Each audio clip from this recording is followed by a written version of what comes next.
Alden Richards naiiyak dahil talagang wala ng pag-asa na magkatuluyan sila ni Catherine Bernardo. Ala, uy. Siyempre, isa ito sa pinakaayaw ng mga fans ng Catden Love Team na tuluyang mawala ang saysay sa nasimula ng kanilang relasyon.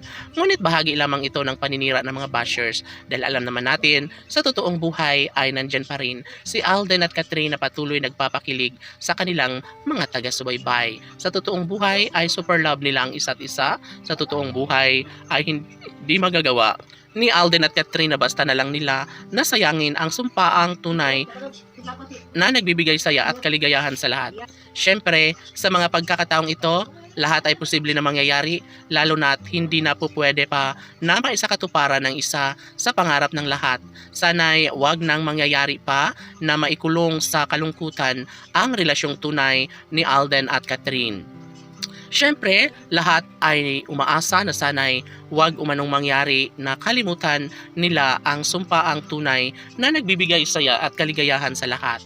Ito ang isa sa pinakamatagal lang hinahangad ng taong bayan na sana'y wag sumuko ang nag-iisang Alden Richards sa pagmamahal niya para sa pretty girl na si Catherine Bernardo.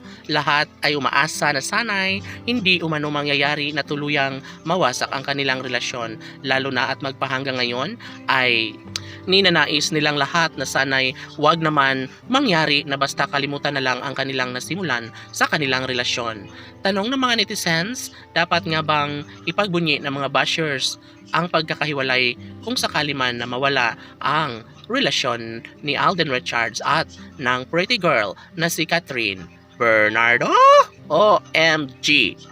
Hindi nila deserve na magiging malungkot si Alden at Catherine. Sabi nga ng mga fans ng Catden Love Team na hindi basta ganoon na lang na diretsahang magiging malungkot ang relasyon ng Catden Love Team dahil alam niyo ba kung bakit? Dahil tunay na seryoso si Alden at Catherine na ipagpatuloy ang kanilang damdaming punong-puno ng pagmamahal sa isa't isa.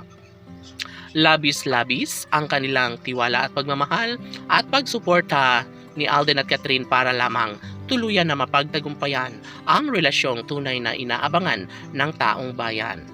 Sabi nga nila na si Alden Richards talaga ang nagsusumikap upang sa ganun ay maipagpatuloy ang kanilang tunay na pagmamahal, tunay na damdamin sa isa't isa. Maaaring maraming gumugulo sa kanilang pagmamahalan, ngunit mas nangingibabaw pa rin ang tamis ng pagmamahalang tunay na nagbibigay kaligayahan sa puso ni Alden at Catherine Bernardo. Laban!